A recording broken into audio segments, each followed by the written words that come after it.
Dear students, तो हम लोग लास्ट क्लास जो लाइव क्लास किया था उसमें हम लोगों ने ईडीएम के बारे में बेसिक्स पढ़ा था और हम लोगों ने बेसिकली फाइंड आउट करा था कि what will be the formula of भी वोल्टेज, है ना। तो एक बार फिर हम और एक क्वेश्चन हम लोग सॉल्व कर रहे थे जो कि बीच में रह गया था, तो उस क्वेश्चन को आज हम लोग कंप्लीट करेंगे, ठीक है। तो सबसे पहले तो फिर से रिकैप कर लेते हैं 2 मिनट के लिए, है ना। उसके बाद फिर हम लोग क्वेश्चन पे जाएंगे ताकि वो पूरा आपको समझ में आए, है ना। So let us see this one. So this was the circuit, यही था रिलैक्सेशन सर्किट, आरसी सर्किट, है कि नहीं।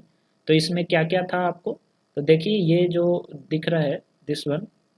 सो this is the tool and this one was the workpiece, and both are dipped into the dielectric, correct. और ये जो tool था वो कनेक्टेड था, tool and workpiece both where connected with the power source. ये डीसी पावर सोर्स है जिसका voltage कितना है, V नॉट, सप्लाई वोल्टेज, ठीक है। और in between we have a resistor and a capacitor connected. So resistor will be in the series and capacitor will be in the parallel with the tool and workpiece, ठीक है। So this was the complete RC circuit. तो ये जो first half इसको बोलते हैं charging circuit, और ये जो सेकंड हाफ है उसको हम लोग डिस्चार्जिंग सर्किट बोलेंगे, ठीक।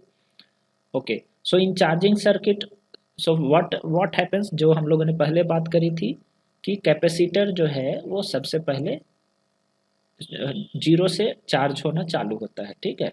फिर एक बार कंप्लीट चार्ज होने के बाद ये क्या होता है, डिस्चार्ज होता है थ्रू बिकॉज ऑफ स्पार्किंग है। सो इन बिटवीन देखिए आप, कटिंग टूल और workpiece there is no contact, और इन बिटवीन डाइलेक्ट्रिक मीडियम है जो विच इज नॉन कंडक्टिंग, तो इधर से तो करंट फ्लो नहीं करने वाला शुरू में, है ना, इन द डिस्चार्जिंग सर्किट। तो जो भी करंट फ्लो करेगा वो कहाँ करेगा, charging circuit. So in the beginning, in the charging circuit itself the current will flow, और ये करंट का फ्लो के कारण से क्या होने वाला है, the capacitor will start charging, ठीक है। once it is completely charged and that capacitance the voltage across capacitor is sufficient so that यहाँ पे ब्रेक डाउन हो सके, है ना, डाइलेक्ट्रिक का ब्रेक डाउन हो सके। तो इतना वोल्टेज अगर इसके क्रॉस हो गया तो उस समय क्या होगा, स्पार्किंग होगा, और स्पार्किंग जैसे ही होगा तो all energy will be dissipated here, सारा का सारा एनर्जी जो कैपेसिटर ने स्टोर कर रखा था वो एनर्जी यहाँ पे डिसिपेट हो जाएगा, फिनिश हो जाएगा, क्लियर। सो उसके बाद क्या होने वाला है, ये इसका सारा का सारा एनर्जी फिनिश्ड, और इसके अक्रॉस जो वोल्टेज है वो भी जीरो हो जाएगा अगेन। सो इसको हमने दिखाया है, देखिए थ्रू दिस डायग्राम। तो यहाँ पे देखिए ये है वोल्टेज अक्रॉस द गैप, और ये वोल्टेज अक्रॉस गैप किसके इक्वल होगा, वोल्टेज अक्रॉस द कैपेसिटर, दोनों सेम होने वाला है कि नहीं। तो देखिए शुरू में कैपेसिटर के अक्रॉस वोल्टेज जीरो था, तो वोल्ट जो गैप है, जो इलेक्ट्रोड एंड कटिंग टूल के बीच का जो गैप है दोनों सेम होगा, राइट। तो अगर in the beginning voltage across capacitor is zero, so that time voltage across gap will also be zero, clear. So this is at time t is equal to 0, but as soon as the capacitor is getting charged, so voltage across the capacitor is increasing, and same way the voltage across the gap between the electrode and tool also increasing. So at some time what will happen, the voltage will reach to a certain value where the dielectric, right, so dielectric has its own resistance, right. Till that time only it can act as a non-conducting medium, but as soon as the voltage across that dielectric becomes sufficiently large so that that voltage makes the dielectric into conducting, तो वो कौन सा voltage होता है, उसको break down voltage बोलते हैं या डिस्चार्ज वोल्टेज भी बोलते हैं। तो ये जो ब्रेक डाउन या डिस्चार्ज वोल्टेज पहुंचने से क्या होने वाला है, यहाँ पे स्पार्किंग होगा, और जैसे ही स्पार्किंग होगा immediately the current drops to the zero. Actually the time required is very less as compared to this time, so उसको हम नेग्लेक्ट ही करके चलते हैं और इसलिए इसको वर्टिकल लाइन से दिखाते हैं। अदरवाइज अगर आप दिखाना चाहो then you can show very less time, but that is insignificant. Okay, so the discharging time is very very insignificant. तो अब देखिए एक साइकिल में क्या हो रहा है, चार्जिंग भी हो रहा है, डिस्चार्जिंग भी हो रहा है। तो चार्जिंग प्लस डिस्चार्जिंग टाइम दोनों को मिलाकर के क्या हो जाएगा, एक साइकिल टाइम हो जाएगा। लेकिन because discharging time is almost zero, तो इसलिए हम लोग सिर्फ चार्जिंग टाइम को ही साइकिल टाइम से भी दिखाते हैं, which is T C, right? So this TC is the cycle time in which the charging of the capacitor happens and then discharging happens. Then again it starts charging and then again discharges. Again it charging starts and then discharges. So in this way, in a cycle time, charging and discharging both happens. तो यहाँ तक समझ में आ गया?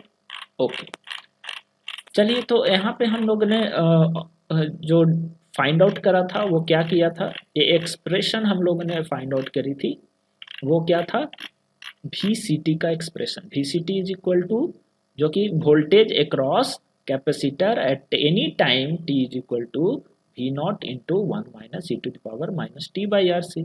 ये formula हम लोगों ने कैलकुलेट करा था। आप फिर से इसको देख लेना, ये इस नोट्स को मैं शेयर कर दूंगा तो आप फिर से देख लोगे। ओके, अब क्या है कि at time t is equal to T C, जब मतलब साइकिल टाइम में ये VCT का वैल्यू कितना होने वाला है, तो देखिए आप at time t is equal to T C the voltage is reach to VD। तो हम यहाँ पे VCT के जगह पे VD लिख सकते हैं और t के जगह TC लिख सकते हैं। तो आप देखिए यहाँ पे, so now the voltage can be written as VD, और इसको ब्रेक डाउन वोल्टेज भी बोलते हैं, तो VB is equal to V naught into 1 minus e⁻TC/RC। ठीक है, अब यहाँ से एक एक्सप्रेशन चाहिए हमको, ये साइकिल टाइम का एक्सप्रेशन, साइकिल टाइम कितना होता है। ठीक है, तो हम क्या करेंगे, तो VD divided by V not लिख दिया, तो ये हो जाएगा 1 minus e⁻TC/RC। Clear? Now one this side it will go and both side हम लॉग लगाएंगे ln, है ना, तो ये ln और e जो है कैंसिल हो जाएगा, we will get only minus TC/RC, that is equal to ln 1 minus VD/V naught. ठीक है, और TC will be equal to minus RC ln 1 minus VD/V naught. अब ये माइनस है तो माइनस पता है कि ln में ये जो आगे अगर माइनस हो तो ये ऊपर में पावर में चला जाता है, तो ये हो जाएगा 1 minus VD/V naught to the power -1, right? So when it will be -1, so in that case what will happen, 1 by, we can write it 1 by 1 minus VD/V naught. अब इसको आप सिंप्लीफाई करेंगे तो क्या मिलेगा आपको, TC is equal to RC ln V naught divided by V naught minus VD। So this is the expression for cycle time, मतलब एक साइकिल टाइम में कितना क्या वैल्यू है एक साइकिल टाइम का, मतलब कितना टाइम में एक साइकिल कंप्लीट होगा। ठीक है, तो ये कुछ मिली सेकंड होगा, राइट? तो अब आप बता सकते हैं ना कि एक सेकंड में कितना साइकिल्स, ऐसा साइकिल्स एक सेकंड में कितना होगा, तो वही तो फ्रीक्वेंसी होगा ना, राइट? एक साइकिल का टाइम आपको पता चल गया तो एक सेकंड में कितना साइकिल ऐसा होने वाला है वो तो आपको पता चल जाएगा। तो frequency can be written as FC is equal to 1 by TC, जिसको हमने डिस्कस किया है आगे। तो देखिए यहाँ पे FC कहाँ पे है, हाँ, FC is equal to 1 by TC, जो कि लिखा जा सकता है 1 by RC, 1 by same thing, है ना। तो TC का एक्सप्रेशन यहाँ पे लिख दोगे, right? So that is that. So FC का जरूरत, फ्रीक्वेंसी का जरूरत कहाँ पे पड़ेगा आपको, टू कैलकुलेट MRR। ठीक है, तो let's us see one question, वही जो क्वेश्चन हम लोगों ने बीच में छोड़ दिया था, we will see this question. Okay, so the question says that during an electric discharge drilling of a 10 mm square hole in a low carbon steel plate, so there is a plate जिसका thickness कितना दिया हुआ है 5 mm, तो 5 mm का thickness का एक plate है, उसमें आपको क्या करना है, एक स्क्वायर होल बनाना है 10 mm बाई 10 mm का। ठीक है, ओके, जब tool is given of brass and kerosene as a dielectric, ठीक है। The resistance and capacitance of the RC circuit is given, resistance कितना है 50 ohm and capacitance is 10 microfarad. Supply voltage V naught का value दिया हुआ है 200 volt and the gap is maintained at such a value that the discharge takes place at 150 volt, ठीक है। ये वाला जो पिक्चर आप देख रहे हैं, तो यहाँ पे बताया गया है कि जो सप्लाई वोल्टेज V नॉट का वैल्यू कितना है 200, बट जो डिस्चार्ज जहाँ पे हो रहा है वो है 150 वोल्ट, ठीक। तो आपको VD का वैल्यू पता है, V नॉट का वैल्यू पता है। Estimate the time required to complete the drilling operation, तो आपको करना क्या है, टाइम निकालना है, मतलब टोटल मशीनिंग टाइम निकालना है। आपको 10 mm बाई 10 mm का होल बनाना है और 5 mm थिकनेस मटेरियल को काटना है, तो टोटल टाइम कितना लगेगा। एक रिलेशन दिया हुआ है क्वेश्चन में कि Q is equal to 27.4 W to the power 1.54, ठीक है। तो ये है क्या, तो Q जो बेसिकली होता है उसको MRR बोलते हैं and W is the power. तो in case of machining of steel, MRR का expression generally it has been found that Q is equal to 27.4 W to the power 1.44। सी MRR के बारे में मैंने बताया था आपको कि MRR जनरली आप with the expression exactly calculate नहीं कर सकते, इट इज डायरेक्टली प्रोपोर्शनल, ठीक है। MRR is directly proportional to some value, right. तो लेकिन हाँ, आप ऐसा कर सकते हो, by experiment you can find out an empirical formula. तो ये क्या है, एक इम्पीरिकल फार्मूला है, मतलब आप एक्सपेरिमेंट से इस फार्मूले को निकालते हो, तो ये एक्सपेरिमेंटल फार्मूला है, ठीक है। So now Q is the material removal rate in millimetre cube per minute. इसको किस फॉर्म में लिखते हैं, वॉल्यूम पर सेकंड, कितना मटेरियल एक मिनट में निकालता है उसको क्या बोलेंगे, MRR, मटेरियल रिमूवल रेट।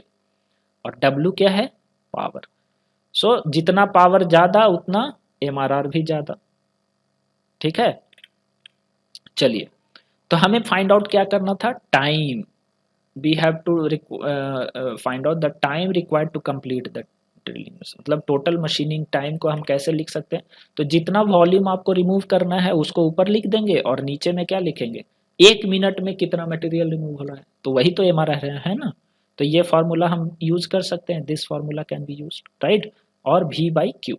अच्छा, अब वॉल्यूम ऑफ मटेरियल जो कि रिमूव होने वाला है वो कितना है, तो देखो 10 बाई 10 का तो आपको होल बनाना है, लेकिन सीट का थिकनेस कितना है 5 mm है, तो टोटल वॉल्यूम इसका निकाल सकते हैं 10 into 10 into 5 which is 500 millimetre cube, तो वॉल्यूम तो निकल गया। व्हाट अबाउट Q, तो Q का फार्मूला क्या है 27.4 W to the power 1.54, right.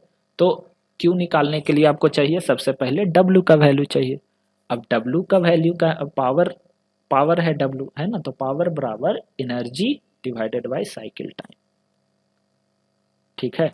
तो एनर्जी मतलब energy stored in the capacitor, और जब डिस्चार्ज हो रहा होगा ना, तो जितना सारा एनर्जी है कैपेसिटर का वो सारा का सारा डिलीवर हो जाता है कि नहीं, किसमें, to the while the spark हो रहा है, तो उसी समय सारा एनर्जी जो है ट्रांसफर हो रहा है, वही एनर्जी जो मटेरियल रिमूव कर रहा है ना। तो उस एनर्जी का वैल्यू आपको पहले पता होना चाहिए कि एक बार जब स्पार्किंग हो रहा है तो उसमें कितना एनर्जी ट्रांसफर हो रहा है, राइट। और उसको अगर हम टाइम से डिवाइड कर दें तब उसको पावर बोलते हैं, एनर्जी बटा time is equal to power, right. So ये टाइम कितना होगा, साइकिल टाइम के बराबर होगा, क्योंकि एक साइकिल टाइम में एक ही स्पार्क होगा ना, उसके बाद फिर से तो चार्जिंग स्टार्ट हो जाएगा, तो एक साइकिल टाइम में एक स्पार्क होगा। तो इसका मतलब यहाँ पे हम E बाई TC लिख सकते हैं, और TC का फार्मूला आपको पता है, हमने ऑलरेडी अभी निकाला था, है ना, R into C ln to the power ln into 1 by ln of 1 by this one. तो यहाँ से हमको TC का वैल्यू निकल जाएगा, R का वैल्यू पता है आपको 50 ओम, C का वैल्यू 10 माइक्रोफैराड, क्वेश्चन में लिखा हुआ 10 माइक्रोफैराड, तो माइक्रो को लिखेंगे 10 to the power -6, right. ln, अच्छा ये कितना हो जाएगा V नॉट ऊपर में और नीचे में V नॉट माइनस VD, तो ऊपर में V नॉट का वैल्यू 200 और V नॉट माइनस VD कितना, तो 200 माइनस 150, तो कितना बचा 50, तो this is equal to how much 7 into 10⁻⁴ second, यही साइकिल टाइम है, एक साइकिल का टाइम। ठीक है, तो अब इसका यूज करेंगे और हमें चाहिए ई का वैल्यू। तो आपको पता है कि पता है या फिर आप फिजिक्स में पढ़ोगे कि एक कैपेसिटर जो है अगर उस पर वोल्टेज भी, उसके अक्रॉस का वोल्टेज कितना है भी है और उसका कैपेसिटेंस सी है, तो उसमें एनर्जी कितना स्टोर्ड रहेगा, हाफ 1/2 CV²। ठीक है, तो हम जान रहे हैं कि डिस्चार्ज कब हो रहा है, एट द पॉइंट 150 वोल्ट पे डिस्चार्जिंग हो रहा है, तो उसको हम VD लिख सकते हैं। So energy transfer at the time of discharge is equal to half CV² और VD का वैल्यू पता है 150, C का वैल्यू पता है ना 10 माइक्रोफैराड, तो पुट कर दीजिए तो आपको ED का वैल्यू मिल जाएगा 0.113 जूल। चलिए, तो ED मिल गया तो पावर निकाल जाएगा हमें आराम से। TC का वैल्यू यहाँ था, उसको से डिवाइड कर दीजिए पावर को, तो 0.113 डिवाइडेड बाई टाइम TC, और अगर किलो जूल में कन्वर्ट करना है तो 10⁻⁻3, मतलब 1000 से भागा देना पड़ेगा, है ना, 1000 से भाग देने से ये किलो जूल में कन्वर्ट हो जाएगा। So we will get 0.16 kilowatt. अच्छा सॉरी, यहाँ पे वाट होगा, है ना, ये मिस्टेक हो गया।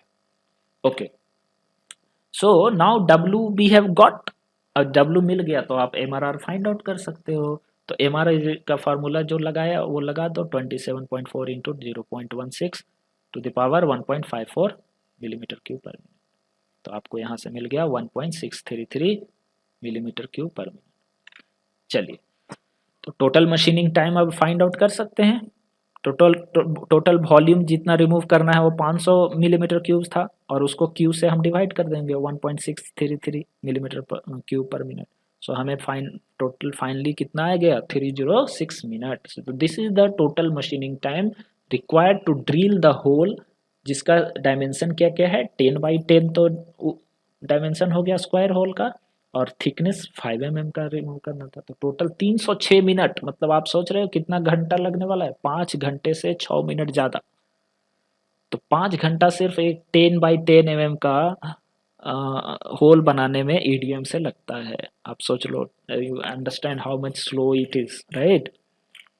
ओके, तो अच्छा MRR के बारे में भी डिस्कशन कर लें। तो MRR जो होता है, मैंने बताया था पिछले क्लास में कि वो होता है total energy delivered in the sparking पर सेकेंड। सॉरी, ये डायरेक्टली प्रोपोर्शनल, मतलब जितना एनर्जी एक स्पार्क में ट्रांसफर होगा, तो ज़्यादा एनर्जी ट्रांसफर होगा तो ज़्यादा मटेरियल रिमूव होगा, right.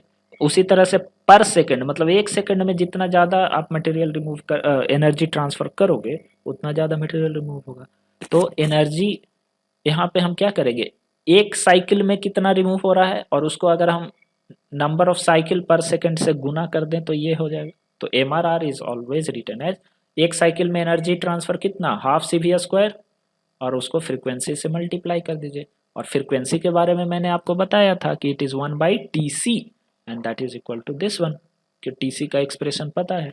So now the MRR can be written like this, put this FCA here, and अगर इस प्रोपोर्शनलिटी को हटाएंगे तो एक कांस्टेंट दे देते हैं जिसको K4 से लिखेंगे। वो जो बुक आपको शेयर किया था ना डॉक्टर BK जैन का, तो उनका बुक में K4 लिखा हुआ है, तो आप कोई भी एक कांस्टेंट यूज कर सकते हैं, ठीक है। So this is how the MRR expression is be get. So अब इससे रिलेटेड कोई क्वेश्चन आएगा तो आप आसानी से सॉल्व कर पाओगे। अब क्या करो, आप इस वीडियो को थोड़ा और धीरे धीरे देख सकते हो, अगर आपको समझ में कहीं पे नहीं आए तो दोबारा इसको देखो, ठीक है। और एक क्वेश्चन और करते हैं हम, थोड़ा सा और क्लैरिटी के लिए, कि अच्छा और डिफरेंट टाइप ऑफ क्वेश्चन कैसा पूछा जा सकता है। तो देखिए एक क्वेश्चन दिया हुआ है, a resistance capacitance relaxation circuit is used in an EDM process, discharge voltage 100 volt. अच्छा, ये डिस्चार्ज वोल्टेज दिया हुआ, यहाँ पे ब्रेकडाउन वोल्टेज भी लिख सकता है, ठीक है, तो दोनों सेम ही है, ओके। तो ये 100 वोल्ट है। चलिए, सप्लाई वोल्टेज के बारे में कोई इंफॉर्मेशन यहाँ पे नहीं दिया हुआ, V0 का वैल्यू नहीं दिया हुआ है, VD का वैल्यू 100 वोल्ट है, ठीक। At a spark cycle time, अब देखिए ये है साइकिल टाइम, TC का वैल्यू दिया हुआ है 25 micro second, then the average power input required is 1 kilowatt. Power का वैल्यू W का वैल्यू 1 किलोवाट है। तो पूछ रहा है कि कैपेसिटेंस बताइए। चलिए तो देखते हैं।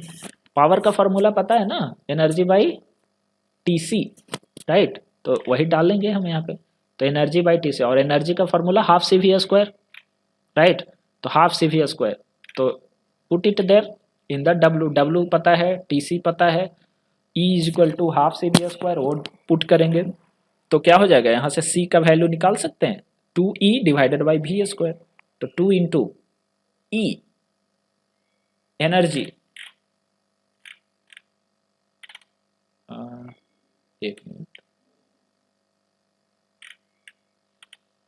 हमने कुछ मिस्टेक किया। हाँ अच्छा सॉरी, W बराबर E बाई टी सी। तो E का वैल्यू यहाँ से मिल गया ना, W का वैल्यू पुट किया और TC का वैल्यू पुट किया, तो यहाँ से हमें E का वैल्यू मिल गया। ओके, और E का वैल्यू यहाँ पे पुट करेंगे, और V का V स्क्वायर है तो 100 इंटू 100, तो यहाँ से मिल जाएगा 50 इंटू 10⁻⁻⁷, या फिर 5 इंटू 10⁻⁻⁶, तो इसको माइक्रोफैराड में 5 माइक्रोफैराड। तो इस तरह से different types of questions can be asked. अच्छा यहाँ पे आपको ये तो कैपेसिटेंस पूछ रहा है, ठीक है, यहाँ पे वोल्टेज पूछ सकता था कैपेसिटेंस दे करके, तो कोई भी एक टर्म को मिसिंग कर देगा और वहाँ से आपको फाइंड आउट करना पड़ेगा। तो रूल सिंपल सा है, एक आपको फॉर्मूला याद करना है, E is equal to half C V square, ये फॉर्मूला आपको हमेशा याद रहना चाहिए। E is equal to half C V square, तो वहाँ से पावर निकल जाएगा, है ना। और दूसरा VD का फॉर्मूला, VD का फॉर्मूला क्या था, VD is equal to V naught into 1 minus E to the power minus TC divided by RC, ठीक है, वो फार्मूला था। तो वहाँ से TC का आपको एक्सप्रेशन मिल जाएगा, राइट। तो TC का मिल गया तो FC का मिल जाएगा, फ्रीक्वेंसी का वैल्यू मिल जाता है 1 बाई TC, राइट। और उसको पुट कर देंगे किस में, MRR के फॉर्मूले में, तो आपको वहाँ से MRR मिल जाएगा। So that's how it can be done. तो आप इसको थोड़ा प्रैक्टिस करिए, कुछ और क्वेश्चंस आप प्रैक्टिस करिए बुक से, and see it will be possible. Okay, so thank you.